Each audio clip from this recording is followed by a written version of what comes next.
Mr. Collins había desempeñado su primer trabajo importante, en un banco, ganando $16 a la semana, buen salario para un principiante. Un año después le aumentaran $2. Cuando consideró el aumento se sintió mal. A este paso llegaré a ganar $75 cuando tenga 50 años, con la amenaza de que me despidan para dar el puesto a un hombre más joven. No señor, esa lentitud no va conmigo. Más vale que renuncie y emprenda algo más productivo.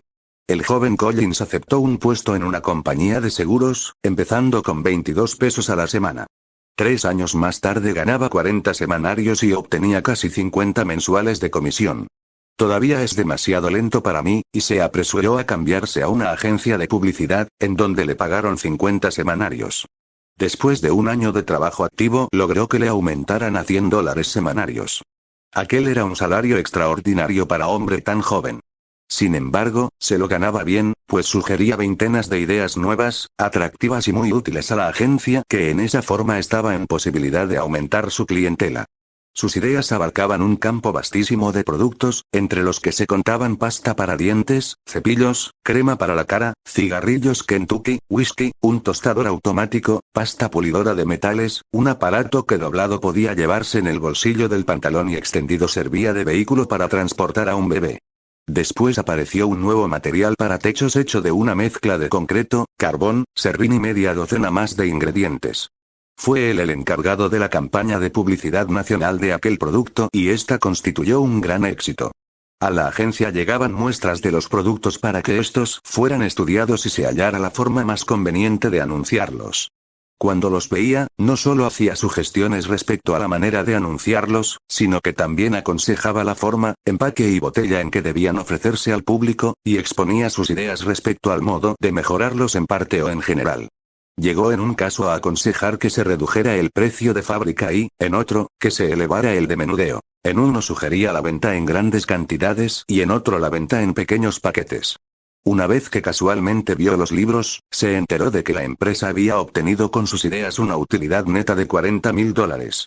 La mayor bonificación que él había recibido era de $250. Entonces se percató nuevamente de que si no emprendía un cambio radical en sus relaciones comerciales acabaría muriendo, como un burro bípedo, en una institución benéfica. Sus jefes le habían enseñado por lo menos algo de valor, esto es, que nadie llega a rico mientras trabaje en beneficio ajeno. Pronto se dio cuenta de que aquella adquisición bien valía el tiempo que había empleado para adquirirla.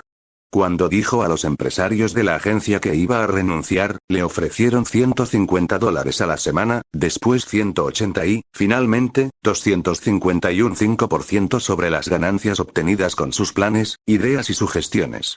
3 años atrás habría dado 10 años de vida y habría considerado la cúspide de sus ambiciones aquel ofrecimiento de aumento. Pero ahora, poseedor de una sabiduría pagada con cientos de disgustos y cientos de tardes y noches libres sacrificadas mientras otros jóvenes paseaban con sus muchachas, deseaba resarcirse justamente. Había acabado con los salarios de gotero, como él los llamaba. No serviría más de recadero por sueldos de hambre. Claro que lo que ahora le ofrecían era considerable, pero esperaba más aún, y se dispuso a obtenerlo. Fue así como inició su gran golpe. Durante su trabajo en la campaña de publicidad que hiciera el nuevo material para techos, se había puesto en contacto con aquellos que se dedicaban a construir y a la venta de inmuebles, y con quienes especulaban con los materiales de construcción. Su primera idea al renunciar a su último empleo fue establecer un negocio de compra-venta de inmuebles.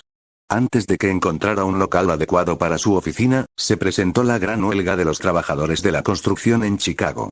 Mr. Collins conoció accidentalmente a un individuo en los momentos en que éste se hallaba ebrio, y aquel incidente constituyó la oportunidad más brillante de su vida.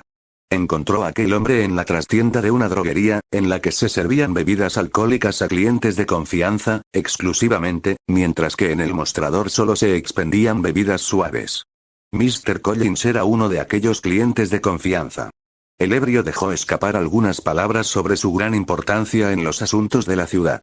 Mr. Collins, siempre a caza de oportunidades, captó el significado de lo que aquel balbucía y lo llamó cabeza hueca, charlatán y falto de valor hasta para enfrentarse con una cucaracha. El hombre cayó pronto en la celada, Mr. Collins lo había juzgado bien y aquel le susurró al oído. Oiga, amigo, más vale que mida sus palabras y no me diga a lo que soy, ¿entiende? Si yo le contara cierta anécdota, usted me admiraría al enterarse de la altura desde la cual contemplo el mundo que se encierra en esta maravillosa ciudad. Y nunca este mezquino mundo caduco se enterará de cómo ha sido manejada esta brillante huelga y de los pequeños detalles que se han puesto en juego para lograrla. Ahora, míreme bien, amigo, para que se entere del gran tipo que soy y para que sepa qué apariencia tenemos los que sabemos jugar por todo lo alto. Al llegar a aquel punto, el hombre, que resultó lugarteniente del amo de la ciudad, se detuvo repentinamente como percatándose de que ya había hablado demasiado. Mr. Collins, cuando quería, podía mostrar el mismo espíritu de camaradería que el diablo sería capaz de poner en juego si tratara de hacer caer en una trampa a un obispo. Ofreció y aceptó copas. Pronto el lugarteniente aseguraba no haber conocido nunca en su maldita vida a un camarada tan grande y sincero, a un amigo tan bueno como su nuevo conocido. ¿A qué te dedicas, Chañe? No te ocupes de contestarme, no me interesa ni tantito. Cada uno de nosotros tiene sus mañas y sabe lo que debe hacer para que se le llenen las manos cuando lo necesita. Mi maña está en las máquinas traganíqueles, dijo Mr. Collins, mintiendo. ¿Máquinas traganíqueles, eh? Buena maña también. Pero no puede compararse con la mía. Bueno, podría contarte una gran anécdota, viejo, y por Dios que te sorprendería. ¿Sorprenderme yo? No me hagas reír, amigo. Sé de cosas que pueden ser 100 veces más interesantes que lo tuyo. Tú no tienes historia, solo te gusta hablar, presumir y darte aires de importancia. Yo te contaré una gran historia en la que yo juego un papel importante, tanto que tú no te atreverías a imaginar siquiera, porque hasta para eso te falta valor. ¿Y me aseguras tu amistad mientras me llamas charlatán? ¿Qué otra cosa puedo hacer de acuerdo con las circunstancias?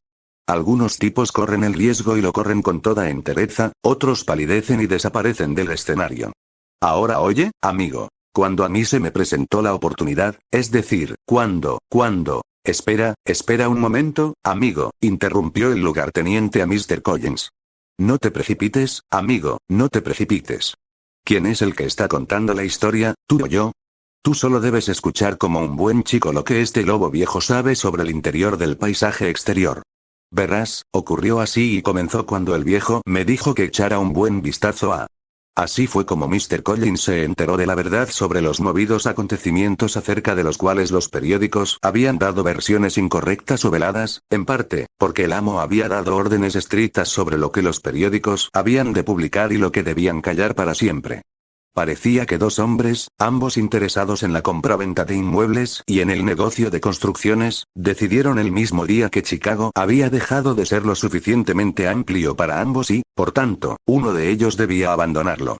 Se habían negado a arreglar el asunto en la misma forma en que habían resuelto otros, esto es, con un juego de póker después del cual el vencedor convencía a los contribuyentes de que había necesidad urgente de construir 6 nuevos rastros, o 4 estaciones más de bomberos bien equipadas, o algunos cambios en el lago o ampliaciones en el departamento de salubridad o el derrumbe de las barracas habitadas por los negros. En aquella ocasión ningún juego de póker serviría, porque ambos deseaban lo mismo: poder ilimitado. Las condiciones generales los habían conducido a ese punto, que no resultaba extraño cuando el poder en los negocios de inmuebles y construcciones significa, al mismo tiempo, poder en política y en el manejo de la ciudad. Era obvio que el que manejara la ciudad tendría el privilegio de decidir sobre las obras públicas y dictar órdenes para derribar, construir, convertir terrenos en parque o sitios para construir grandes fábricas y determinar los lugares en que podían levantarse nuevas estaciones del ferrocarril y cuáles quedaban vedados por razones de salubridad pública. Podría recomendar la construcción de nuevos hospitales, señalando los emplazamientos convenientes. Su recomendación significaría una orden definitiva. Debido a su poder y a sus conocimientos, él, el gran jefe, pondría los inmuebles que deseara a precios bajísimos, dando a entender simplemente a los vendedores que aquellos perderían su valor real por las razones que el hombre en el poder, o los agentes pagados por él, les explicarían en detalle. Una vez adquirido en aquella forma el inmueble deseado, se las arreglaba para que todas las mejoras que se intentaran en la ciudad tuvieran que hacerse en lotes que él o sus agentes vendieran con una ganancia del 500 al 5000%. Cualquier cosa necesaria para el avance de la civilización, ya fueran plantas eléctricas, hospitales, asilos, escuelas, casas de departamentos, drenaje, abastecimientos de aguas, parques, campos deportivos, panteones, casas de maternidad, orfelinatos, cuarteles de policía, prisiones, contribuirían en cualquier forma al enriquecimiento del amo. No había manera de evitarlo, porque él gobernaba y los ciudadanos obedecían. Naturalmente, el amo trataba de estar siempre en buenos términos con la ley, excepción hecha de casos insignificantes, como aquellos en los que era necesario hacer comprender a individuos obstinados que les resultaba más saludable acceder a las sugestiones que se les hacían y evitar algún accidente inesperado con solo obedecer estrictamente las órdenes que se les daban. Los dictadores de los países democráticos, cuyos actos están protegidos por leyes democráticas, son igualmente brutales que los dictadores de los países totalitarios. Con la diferencia de que a los últimos se les conoce como dictadores, en tanto que a los amos políticos de las democracias se les llama, generalmente, el gran benefactor de nuestra ciudad, o el miembro más prominente del partido o el primer ciudadano de nuestra metrópoli. Y ocurrió que cuando aquellos dos hombres peleaban a muerte por el codiciado poder, cada uno controlaba la construcción en varios sectores diferentes de la ciudad. El plan para la construcción de casas de departamentos, hoteles, cinematógrafos, almacenes, edificios para oficinas, edificios municipales para escuelas, hospitales, cuarteles de policía y de bomberos, alcanzaba un total de 24 millones de dólares. La competencia había forzado a los constructores a firmar contratos, en los que se estipulaban elevadas multas en caso de que la construcción no fuera terminada y estuviera lista para ser ocupada en la fecha exacta fijada para su terminación.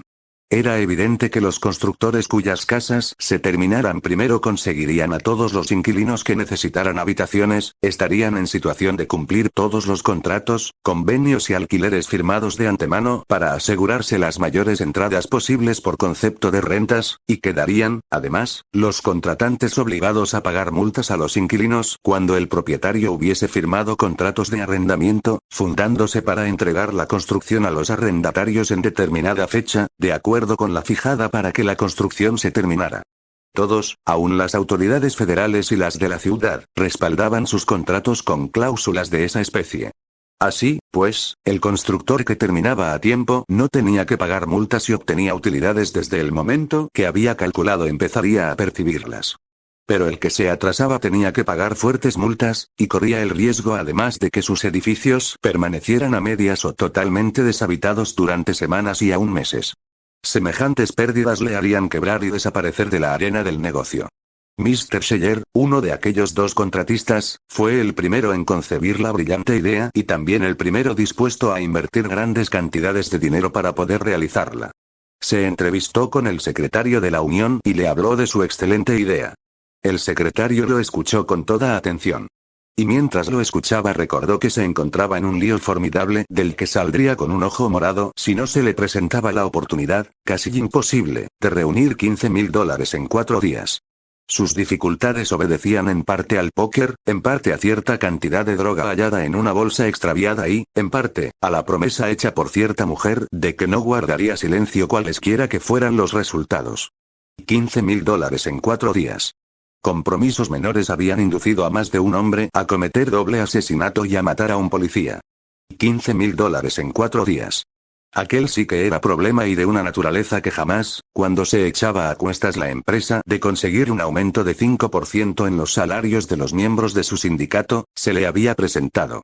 Iniciado bajo la divisa de honesto para con Dios y leal al capital, Sam, constructor, emperador y al mismo tiempo dictador de la empresa totalitaria que vendía las mercancías adecuadas a los adecuados clientes, en una palabra, el secretario de la Unión, había oído hablar del socialismo, del comunismo, del anarquismo y, por supuesto, del criminal sindicalismo y había llegado a la conclusión de que bajo ningún ismo la vida resulta tan fácil y regocijada como bajo el ismo que el capital reconoce como el más efectivo para traficar con la mayor desgracia del mundo y de la raza humana, esto es, la falta del pan nuestro de cada día en los lugares en que es más necesitado, y la abundancia del mismo pan de cada día en donde las gentes tiran carretadas de él a la basura o alimentan con él los hornos de sus casas. No debe esperarse de ningún humano, ni siquiera del secretario de una unión, que se resigne a pasar penas si ellas pueden mitigarse o evitarse con el solo hecho de escuchar debidamente la proposición adecuada en el momento oportuno. Lo que el lugarteniente que relataba esta sabrosa historia a Mr. Collins no podía decir, era si el secretario de la Unión metido en aquel terrible lío había sido inducido por una hábil maniobra de Mr. Sheller a colocarse en aquella situación lamentable, o si habían hecho llegar a los oídos de Mr. Sheller la noticia del lío en que el secretario estaba metido, y si aquella noticia la habían hecho llegar a él aquellos más interesados en que el secretario reuniera los $15,000 en 4 días. Creía el lugarteniente que había sido una mera casualidad que el secretario se encontrara en apuros, y precisamente el día en que Mr. Sheller concibiera la brillante idea de llegar a un pequeño entendimiento con él. El caso era que la situación del secretario era tal, que quedaba ante la alternativa de asumir una actitud abiertamente complaciente a la mayor brevedad o desaparecer de escena. Cuando Mr. Sheller expuso su idea, el secretario dijo: Mr. Sheller, lo siento mucho, pero debo decirle que no lo puedo hacer. Lo siento, pero parece que usted olvida mi oficio, mis obligaciones y sobre todo mi conciencia. No, al contrario. Esto prueba que pienso en todo eso, de otro modo no habría venido a verlo. Suponga usted que los miembros de la Unión se enteran de nuestro trato. ¿Estarían dispuestos a descuartizarme? Usted lo sabe bien, Mr. Sheller. El secretario estaba perfectamente dispuesto, pero hablaba a fin de vender mejor el riesgo que corría. Todavía no se mencionaba precio alguno. No hay posibilidad de que nadie se entere. De ocurrir, yo me vería en una situación 100 veces peor que la suya. ¿Se da usted cuenta? Tal vez me sea posible, tal vez no. Explique la proposición, que le escucho. 25.000. Si el asunto falla, necesito un buen respaldo financiero, como deberá comprender, Mr. Sheller. En caso de fracasar quedaré anulado en todo el país. Así, pues, que sean 50. 30. 50. Bueno, mi última palabra son 40. El secretario se excitaba como si estuviera jugando póker. Necesitaba 15 para salvar el pellejo, en ello le iba tal vez hasta la vida. En aquella ocasión le era posible conseguir 40. Mientras el otro no se enterara de lo mucho que necesitaba los 15.000, él podría defender su terreno hasta el límite. Pensaba, una vez que se decide uno a jugar no puede uno ir lejos sin aceptar grandes riesgos. Cierto, Mr. Sheller, estoy perfectamente enterado de las cartas con que juega. Serán 50, porque no podré hacerlo por menos. Necesito de ese respaldo para el caso de que las sospechas me obliguen a renunciar. Trato hecho. Pero si le doy 50 debe entender que necesito que haga usted un trabajo que los valga, no lo olvide. Vengan. No, dijo Mr. Sheller riendo, no me puedo confiar completamente. 25, y se dispuso a llenar un cheque. Los quiero en efectivo, por favor. Claro que su cheque es bueno, pero prefiero que me los dé mañana en su banco, a las 11 en punto y dentro de un sobre. ¿Cuándo me dará los otros 25? El día en que termine la construcción de que le hablé. Debiera entregármelos antes. Pero, en fin, acepto. Durante un meeting que tuvo lugar algunos días después, el secretario descubrió que la jornada de 9 horas y media era demasiado larga y que el salario de $7 diarios era muy bajo para los trabajadores calificados que tenían necesidad de sostener una familia. Además, atendiendo al desarrollo que el negocio de construcción había adquirido, aquella oportunidad era única en toda la historia de la Unión para ganar una huelga. Ahora, camaradas, ha llegado la oportunidad de poner coto a los monstruos del capitalismo, que acuñan sus riquezas con el sudor de los trabajadores de la construcción, gritaba el secretario ante la multitud. ¿Por qué? Pregunto a ustedes, trabajadores de esta gran ciudad, sí, de esta poderosa ciudad que ustedes han construido con sus propias manos, haciendo de ella lo que es ahora, ¿por qué? Vuelvo a preguntarles, ¿fueron colgados aquellos honestos trabajadores de la generación pasada en esta misma gran ciudad? Porque cometieron aquel acto de crueldad no igualada a las bestias feroces del capitalismo y sus banqueros, esos que, ustedes bien lo saben, rigen este país libre, que ofrece ilimitadas oportunidades. Pues bien, fueron colgados, déjenme recordárselo, camaradas, fueron colgados únicamente por recomendar la jornada de 8 horas para los trabajadores de todas las industrias. Esos valerosos héroes de la clase trabajadora no fueron ejecutados por robo o asesinato. No, amigos, ellos eran trabajadores tan honestos como ustedes, como yo, como todos nosotros. Fueron colgados porque los capitalistas no quieren hombres libres. El capitalismo quiere esclavos. Fueron colgados por decir a los trabajadores que la conquista por la que más debían luchar, era la jornada de 8 horas. Y eso ocurrió, amigos míos, a la generación anterior, no hay que olvidarlo. ¿Y nosotros, tengo que decírselo? Trabajamos aún 9 horas y media diarias, que en casi todos los casos son 10. Ustedes saben de qué hablo. Actuemos, camaradas. Hagámoslo inmediatamente. Algunos miembros propusieron una huelga general. El secretario explicó que una huelga general no sería conveniente, porque sería dar la oportunidad tan largo tiempo esperada por el gobernador, que representaba un eslabón más del capitalismo, de llamar a las milicias, a las tropas del Estado y a quien más pudiera, alegando que debía hacerlo para salvaguardar los intereses públicos. Y una vez las fuerzas aquí nadie sería capaz de predecir lo que ocurriría. Tal vez una matanza en la que perecerían cientos de trabajadores honestos y de inocentes mujeres y niños. Una matanza como el mundo no la ha presenciado durante los últimos 100 años. ¡No! Agregó el secretario elevando al máximo su voz. No, digo que no, no y no, amigos. Eso no es lo que nosotros queremos. No, 100 veces no.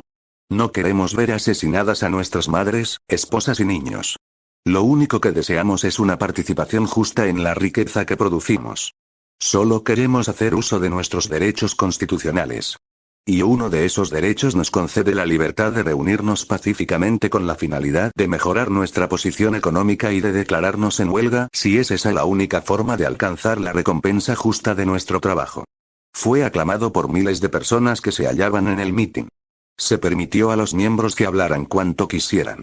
Permitió que hablaran aún aquellos que no intentaban esconder sus inclinaciones anarquistas. Como su plan estaba listo, les dio gusto dejándolos hablar y hacer todas las proposiciones que quisieran. Algunos de ellos proponían medidas tales como la abolición de la Constitución norteamericana, el establecimiento de la dictadura del proletariado encabezada por un albañil de buenos puños, capaz de poner en su lugar a los capitalistas bebedores de sangre y chupadores de sudor. Mientras más hablaban y mientras mayor era el número de miembros que ocupaba la tribuna, más contentos se sentían todos de vivir en un país realmente democrático, en el que ningún secretario sindical, o autoridad cualquiera, mandaba sobre los honestos sindicalistas, sino que estos precisamente, aun los más humildes de ellos, tenían derecho de expresar su opinión, y podían discutir y decidir, en la forma más democrática, lo que debía hacerse y cómo debía hacerse. La oportunidad del secretario llegó cuando ya no salían a relucir nuevas ideas y cuando el auditorio empezaba a mostrarse cansado. Todos tenían hambre y querían retirarse a casa o por lo menos beber un trago para refrescarse. Haciendo un resumen, el secretario llegó a la conclusión de que la forma más segura y rápida de ganar era la de apoyar la proposición hecha en el mitin por varios de los miembros respecto a adoptar una táctica encaminada a vencer primero a uno de los amos, después a otro, y finalmente, a todo el resto con un golpe final y efectivo. Explicó que, por razones de estrategia, era necesario declarar la huelga solo en contra de uno de los grandes amos, así podían contribuir en forma suficiente para sostener a los huelguistas y a sus familias. Supongamos que se declara una huelga general, entonces nuestros fondos se terminarán en unas cuantas semanas. Los patrones conocen tan bien como nosotros este punto débil y podrían predecir el día en que necesariamente nos declararíamos vencidos y en la necesidad de aceptar sus condiciones. Aquello lo expresó tan bien, en forma tan hábil, tan lógicamente demostrado, que su discurso fue interrumpido por largos aplausos, casi después de terminada cada frase de las dirigidas a la asamblea. La suya, parecía, en verdad, la solución más razonable al delicado punto de obtener la victoria con el menor número de pérdidas. Descontando los pocos votos en favor de las proposiciones hechas por los anarquistas, los criminales sindicalistas y los que deseaban al albañil de buenos puños por presidente de los Estados Unidos, la mayoría votó por la declaración de la huelga. El adversario financiero de Mr. Scheller, un tal Mr. Pirols, fue el primer patrón cuyas construcciones fueron paradas. Una vez declarada, la huelga se llevó a cabo con toda la excitación y brutalidad acostumbrada en cuanto empiezan a aparecer los primeros esquiroles, y Pinkerton se hizo cargo del resto. Se registraron muchos encuentros con policías, huelguistas y especialmente con esquiroles. Media docena de hombres de cada uno de los bandos sucumbió en la lucha. La policía empleó no solamente palos y gases lacrimógenos, sino también fusiles ametralladoras. En tanto, Mr. Scheller desarrollaba todo su programa de construcción, sufriendo solo algunos contratiempos sin importancia y que bien hubiera podido evitar si no hubiera sido por su política encaminada a hacer aparecer que el asunto le afectaba a él también. Mr. Pirols había tratado de llenar a medias las demandas de la Unión y había llegado más allá aún de lo que le permitía la estabilidad de su empresa. Las ofertas del patrón eran recibidas en los mítines de la Unión con terroríficas demostraciones de desagrado y el secretario declaró que de las mismas ofertas se desprendía que el patrón podría fácilmente acceder a las justas demandas de los trabajadores si no perteneciera a la clase de obstinados patrones que insisten siempre en ser el único amo de su casa, con derecho indiscutible para emplear y despedir a su antojo. Pero los tiempos han cambiado, camaradas y amigos. Ya no vivimos bajo la esclavitud. Las uniones ocupan el lugar que merecen, han conquistado su poder y están listas para conquistar por lo menos la mitad del que los patrones se creen con derecho divino a conservar por entero entre sus manos, decía el secretario cuando algunos cientos de huelguistas empezaba a flaquear y sostenían que el golpe había fallado. Mr. Pirrolls no pudo rebasar sus ofertas sin quebrar, y cuando llegó el límite para él y se dio cuenta de que era demasiado tarde para cumplir con sus contratos, se declaró en quiebra. Había perdido su dinero, su negocio y, consecuentemente, estaba fuera de combate. Su falta había consistido en llegar al secretario cuando aquel gran líder acababa de pagar los $15,000 que debía a alguien que lo hubiera despedazado sin piedad. Si Pirrolls hubiera tenido la oportunidad de hacer lo que había pensado ya tarde, habría hecho exactamente lo que Scheller y en la misma forma exactamente o empleando métodos tal vez más brutales. Los trabajadores de la construcción hablaban hasta extenuarse durante sus mítines, respecto a la invulnerabilidad de la clase capitalista. La huelga se perdió con muy pocas, si es que había algunas, esperanzas de recobrar parte de lo perdido, porque si no queda dinero en la bolsa del amo que habrá de pagar, no podrá obtenerse ni un centavo. Así, pues, los trabajadores decidieron una vez más lo que siempre decidían en sus asambleas, esto es, que los sindicatos deben convertirse en verdaderas fortalezas mecanizadas, en divisiones motorizadas. Y no deben descuidar ni al último de los desheredados, pues todos deben ser organizados y bien organizados, porque cuando todos los trabajadores se hayan organizado el capitalismo temblará, será aplastado como nadie ha sido aplastado jamás, y entonces será establecido un gobierno realmente socialista que asegure la justa supremacía a los trabajadores, ya que, como hasta en las especies inferiores queda demostrado, ni los colmenares subsistirían sin trabajadores que admitan una madre de la comunidad, no una reina. Con la huelga perdida o no, con Colmenar provisto de madre común o sin ella, el perfecto y detallado conocimiento de la verdad de los hechos de aquella huelga inolvidable constituyó la base desde la que Mr. Collins pudo escalar las nubes. Ocurrió en aquel período de la vida de Mr. Collins que cierto día, haciendo trabajar su mente en busca de nuevas oportunidades, recordó a un antiguo amigo suyo, quien inmediatamente después de dejar el colegio había obtenido un empleo en el mismo banco en que Mr. Collins trabajaba entonces, desempeñando desde luego un puesto de alguna importancia. Él y aquel compañero, junto con quien trabajara día tras día, habían llegado a ser muy buenos compañeros. Ambos se habían separado del banco durante el mismo mes y habían tomado direcciones distintas. Por una casualidad Mr. Collins se había enterado del domicilio actual de su compañero, enterándose a sí mismo de que el padre de este era tercer vicepresidente de la Emerlin Anthracyte Company. Mr. Collins señaló como primer objetivo en su campaña correr hacia aquel amigo, arreglando las cosas inteligentemente de manera que su encuentro apareciera realmente accidental y extraño. Materialmente se abalanzó sobre él en el lobby de un hotel y ambos cayeron por tierra. Hallándose aún en la alfombra, Mr. Collins reconoció a Mr. Uffler y expresó un asombro semejante al que expresaría quien viera encarnar a un fantasma. El resultado de aquel encuentro casual fue que el vicepresidente Uffler manifestó deseos de conocer a la primera amistad que su hijo había tenido en el terreno de los negocios, y Mr. Collins fue invitado a cenar a la residencia de Mr. Uffler. Instintivamente supo Mr. Collins que la gran oportunidad llamaba a su puerta y que si no la abría dándole paso tendría que esperar largo tiempo, tal vez años, a que llamara nuevamente. No había olvidado aquella charla fortuita sostenida años atrás con aquel truán que le diera la clave, como él la llamaba, de la huelga de los trabajadores de la construcción, y que ahora constituía un capítulo en la historia de los trabajadores. De aquella huelga hábilmente consumada con el único propósito de hacer que un pícaro consolidara sus posiciones y pudiera ser por largo tiempo amo de la gran ciudad. Nunca hasta entonces Mr. Collins había dado vueltas en su mente a aquella historia hasta encontrar en ella una táctica que algún día resultaría muy útil en su beneficio. El meollo de la idea era utilizar los sindicatos y las luchas obreras por un mejoramiento económico, en la forma en que habían sido aprovechados en aquella gran huelga ya casi olvidada. Mucho esfuerzo mental le había costado elaborar un plan que propia y hábilmente ejecutado resultaría no solamente efectivo, sino también que pudiera ser inteligente y sencillamente explicado para proponerlo con éxito a directores y presidentes que, usualmente, tienen poca paciencia para escuchar la exposición de nuevas ideas y planes demasiado alejados de lo común, difíciles de captar antes de que el cerebro se canse y la atención se pierda. Debido a la entusiasta recomendación de su hijo, Mr. Uffler escuchó el plan de Mr. Collins con mayor atención de la que había prestado a cualquier otro durante los últimos 10 años. El plan le pareció tan brillante que encontró fácil la tarea de difundir en el Consejo de Directores para que invitara a Mr. Collins a una conferencia especial en la que él, esto es, Mr. Collins, expusiera sus ideas. Mr. Collins había preparado también su plan que con pocas alteraciones podría aplicarse prácticamente a cualquier gran maniobra que una u otra gran industria nacional decidieran emprender. Pero había algo más, su plan no era solamente hábil, sino también difícil de ser robado a su autor y usado sin permitirle dirigirlo, porque Mr. Collins había tenido la agudeza suficiente para exponer únicamente la estrategia general, guardando para sí la táctica, esto es, la forma de llevarlo a cabo en detalle. Hizo comprender a los directores que, en caso de que trataran de excluirlo, no le faltaría el desparpajo necesario para dirigirse a los periódicos y relatarles la historia completa, lo que significaría el final del presidente, del vicepresidente y todos los demás.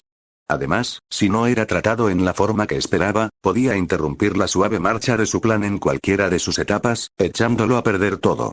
Habiendo expuesto con toda claridad sus ideas al Consejo de Directores, y después de convencerlo de que debía aceptarlo sin reservas o rechazarlo, dichos señores estudiaron con interés la proposición y la aceptaron. Él tenía que garantizar que los detalles nunca trascenderían, a fin de evitar que la reputación de la compañía y de los directores fuera amenazada con un escándalo. Era él quien debía aceptar todas las responsabilidades ante el mundo y, en caso de una investigación, debía declarar que ninguno de los directores había tenido conocimiento alguno de lo que él hacía, después de lo cual tendría que desterrarse voluntariamente para no reaparecer jamás. Mr. Collins pidió un 10% de las entradas brutas que se obtuvieran gracias a su plan. Se acordó finalmente que fuera un 6%, del que 2/5 partes debían ser pagadas en efectivo y el resto en acciones preferentes y comunes. Además, Mr. Collins debía ser elegido miembro del Consejo y nombrado primer secretario particular del presidente, con un sueldo mensual de $3,000. El trabajo que oficialmente desempeñaba era insignificante, pues las labores rutinarias eran desempeñadas por el secretario particular del presidente, que siempre las había cumplido con eficacia. La obligación más importante de Mr. Collins era la de estar disponible a cualquier hora del día o de la noche, a fin de vigilar los movimientos de las tropas, y resolver todos los problemas y dificultades que no podían ser resueltos a la vista del público o cuya trama solo de él era conocida. Maniobras similares se habrían realizado con todo éxito, durante el último siglo, en este país, especialmente en los asuntos relacionados con los ferrocarriles, el telégrafo, los bienes raíces, la madera, el hierro, el petróleo, el carbón, el algodón, el trigo y las industrias empacadoras. Las últimas grandes cosechas de esa naturaleza se habían obtenido durante la administración de Grant y los años siguientes y se habían repetido en los 900. En la actualidad resultaba difícil dar golpes de esa naturaleza, robando al pueblo americano al por mayor, sin un ápice de misericordia. Un número limitado de periódicos había adquirido un mayor sentido de honestidad, eran menos adictos a venderse al mejor postor y, sobre todo, ciertos editores habían llegado a la altura de pretender servir al público ante todo, pensando en segundo término en las dificultades del jefe de circulación. Además, las gentes habían llegado, después de amargas experiencias, a conocer mejor el juego y se dejaban sorprender con menor facilidad que 50 años antes, cuando las cosas empezaban a fermentar. Por lo menos, así parecía. Es, sin embargo, una equivocación común entre la mayoría de los ciudadanos, la idea de que esos grandes golpes no pueden repetirse en gran escala debido a las veintenas de restricciones, reglamentaciones, leyes y amenazas de investigaciones. Nunca, en ninguna parte, se ha hecho ley alguna o expedido algún decreto ni se harán o expedirán, que no pueden ser burlados por hábiles negociantes estrategas, quienes suelen convertirlos contrariamente en aliados efectivos de las grandes maniobras de las que el público se libraría más fácilmente sin la existencia de esas leyes y decretos. Se dio vuelta a la ruleta y jugaron. Al cabo de algunas tiradas fue evidente que el resultado del plan sería tal y como Mr. Collins lo había predicho. Lo más importante del asunto era que ni una sola palabra había trascendido. La Antracite obraba sin prisa. Su cambio de operaciones no dejaba transparentar su finalidad. Cualquier compañía, atendiendo a sus propios intereses, podía emplear algunos cientos de brazos, amontonar grandes reservas o vender todas sus existencias. Esto ocurre todos los días y mientras no afecta a alguna otra compañía o a los consumidores, nadie repara en ello. La Antracite, primero con lentitud y apresuradamente semanas después, dedicó a todos sus hombres a trabajar tiempo extra. Se pagaban altas bonificaciones a las cuadrillas que obtenían los récords de trabajo semanal más elevados. Miles de nuevos mineros fueron empleados. Se enviaron agentes a México y a Cuba para que engancharan más trabajadores. Otros agentes fueron situados en los grandes puertos del Atlántico para que echaran mano de los inmigrantes más convenientes. Se almacenó la antracita en cuanto almacén y bodega cerrada o abierta pudo encontrarse. Toda clase de locales fueron empleados para amontonar en ellos inmensas reservas de antracita. Las nuevas órdenes se descuidaban intencionalmente.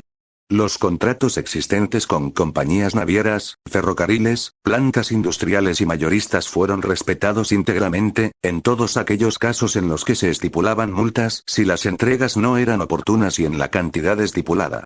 Aquella parte del juego fue ejecutada también y desarrollada con tanta calma y silencio que ninguna otra empresa habría sonado siquiera que se preparaba el más formidable golpe financiero presenciado en el país, puesto que todos aquellos preparativos se hacían durante aquel período de saciedad económica y de hartura financiera que usualmente se convierte en depresión devastadora, pero que raras veces es interpretada en esa forma por la mayoría de los financieros, mientras que los que escriben sobre finanzas basándose en cálculos correctos, cuando predicen lo que ocurrirá, son rechazados de mala manera, calificados de derrotistas y se exponen a perder sus empleos o a dejar de vender sus artículos. Y es durante esos períodos de satisfacción económica cuando todos consideran buenos los negocios y nadie se atreve a negar que tal o cual negocio se encuentra en su mejor período, porque todos hacen dinero. El número de desocupados resulta el más bajo en muchos años. Las especulaciones aflojan. Pocos juegan en el mercado de valores. Durante períodos semejantes de prosperidad no hay razón para precipitarse y arriesgarse. Como todos ganan satisfactoriamente, desean que el período se prolongue lo más posible, el riesgo de echar a perder tan próspera situación es demasiado grande comparado con lo que puede ganarse, si algo llega a obtenerse. Todos los comerciantes, manufactureros, productores, banqueros, se encuentran medianamente ocupados, cumpliendo con las órdenes que deben llenar y nadie se ocupa demasiado de lo que hacen los demás. Teniendo buenas órdenes, bien aseguradas, han llegado a presentarse ocasiones, pocas en largas etapas, en las que los atareados hombres de negocios entregados a luchas salvajes pueden descansar, olvidarse de la prisa y ocupar su mente con cosas mejores y más refinadas que la tarea de cazar clientes y hacer dinero. Y así ocurrió que cierto día, cuando todo parecía tan pacífico y grato como una puesta de sol en otoño, y nadie esperaba ni el menor viento perturbador, el golpe se dejó sentir. Fue asestado con la fuerza y en la forma prevista por Mr. Collins y preparado durante muchos meses de trabajo incesante. Juzgado desde el exterior, el golpe sobre el mundo de los negocios no pareció demasiado fuerte. Se inició como un suave redoble. Todos disponían aún de tiempo para evadirse si se hallaban atados de algún modo, todo lo que necesitaban era tener un olfato fino o la facultad de leer correctamente y con la mente despejada los editoriales inteligentemente escritos en las secciones financieras de 5 de los periódicos más finos del país. Nadie, por supuesto, los tomaba en serio y pocos sabían, más por instinto que por razonamiento, que una tempestad amenazaba desde algún sitio. Si se investigara, podría descubrirse el hecho de que en toda la nación no llegaban a 200 los individuos que habían podido escapar oportunamente, obteniendo en dinero contante y sonante lo que hasta entonces habían sido números escritos y ganancias en papel. El ligero tamborileo consistió en el aviso dado por la Emerlin Antracite a sus trabajadores y empleados de que, a partir del viernes siguiente al aviso, todas las bonificaciones y salarios sin excepción serían rebajados un 25%. La maniobra de Mr. Collins fue superior a la llevada a cabo por aquel pícaro que se había elevado a gran patrón de la ciudad, promoviendo aquella importante huelga. Mr. Collins no entrevistó a ningún secretario sindical, no compró a ninguno, ni le hizo proposición de ninguna especie, no tuvo que hacerlo. Trabajó directamente, sin intermediarios. El suyo era un nuevo truco, de su exclusiva invención y hechura. Su éxito sería mayor, más efectivo, y con mucho mayor alcance sin la ayuda de los secretarios sindicales. Sobre todo era 100 veces menos peligroso. Los líderes sindicales podían intervenir en forma inconveniente en el momento culminante. Podían hacerse conscientes declarando una huelga en cualquier momento. Podían hasta creer realmente en el socialismo y usar de un hábil truco, de la inteligente maniobra de una compañía para lanzar un rápido ataque contra el capitalismo en el momento en que la tempestad es más dura y la niebla más espesa, con la posibilidad de hacer naufragar todo el sistema. Mr. Collins no olvidaba ni un solo instante que los tiempos, las naciones, las ideas habían cambiado enormemente desde que los soldados que fueron enviados a la guerra para acabar para siempre con ella, al regresar a la patria habían encontrado sus sitios ocupados por pícaros y truhanes. En su plan no entraba la compra de líderes sindicales. Sin que ellos se enteraran, los empleaba como instrumento. Poseedor de una desconfianza innata, desconfiaba en particular de los líderes de los sindicatos mineros. No habría tenido derecho para calificarse a sí mismo como un gran estratega de haber confiado en extraños susceptibles de fallar en el momento más necesario. Prefería confiar en tácticas completamente nuevas, en aquellas que nadie había usado con anterioridad. Desde luego, nunca antes había el mundo presenciado la invasión de toda una clase social humana por ciertas ideas extrañas, en forma tan intensa como había ocurrido cuando uno de los mayores imperios fue arrebatado al capitalismo y convertido en campo de experimentación de una forma de gobierno, influida por una teoría medio sazonada, prácticamente vieja de un siglo, lógicamente incorrecta ya desde el día en que fuera concebida, basada en presunciones y conclusiones totalmente equivocadas, y cuyo éxito dependía de profecías y promesas de las cuales ninguna se había realizado. Los muchos miles de mineros y trabajadores en general, afectados por el cambio de política de la Emerlin Antracite, celebraron asambleas y más asambleas sin resultado visible. Consideraban sus salarios suficientemente altos aún para declarar una huelga que podía resultar demasiado larga y empeorar la situación. Concluyeron que si trabajaban con más empeño y rendían más, podían todavía alcanzar la escala de salarios que percibieran con anterioridad.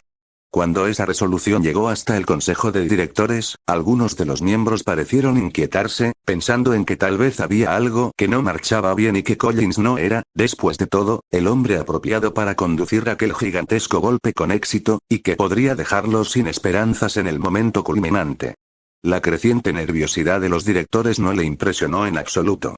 Permaneció tranquilo e imperturbable, como quien presencia una carrera con el único objeto de gozar del hermoso cuadro de los caballos luchando por la victoria.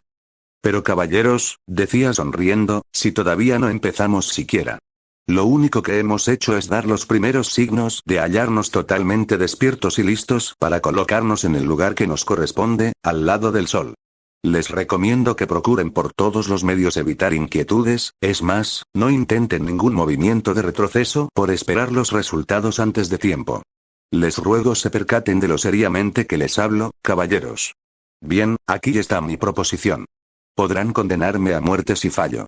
Y una vez que su sentencia haya sido acordada yo la ejecutaré en la forma que ustedes ordenen, bien dándome un tiro, ahorcándome, ahogándome, saltando del edificio más alto, envenenándome o empleando el método que satisfaga su capricho. Pero quiero que entiendan claramente ahora, caballeros, que mientras la pelea dure, ustedes deben confiar en mí. Les recuerdo que en virtud de nuestro trato tengo poderes plenos e irrestringibles para hacerme cargo de todo. Buenos días, caballeros, me voy. Por unanimidad de votos decidieron dejarlo en el sitio en que lo habían colocado, ya que cada uno de ellos estaba deseoso de echar mano a 1 o 2 millones de pesos como lo estaba Mr. Collins.